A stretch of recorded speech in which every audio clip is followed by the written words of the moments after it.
बच्चों, बोतल के सामने एक पेपर पर मैंने एक चिड़िया का नाम लिखा हुआ है, एक पक्षी का नाम लिखा हुआ है। जो सही बता देगा उसे मिलेगी एक पेंसिल। चलो बेटा शुरू करो। मैना, नहीं, चिड़िया, नहीं, तोता, नहीं, कबूतर, नहीं, मोर, नहीं, बाज, नहीं, जोर से बोलना है। चील, नहीं, उल्लू, नहीं, चिड़िया, नहीं, बुलबुल। हाँ बुलबुल।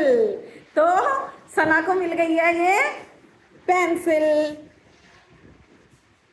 क्लैपिंग करेंगे सारे बच्चे इनके लिए।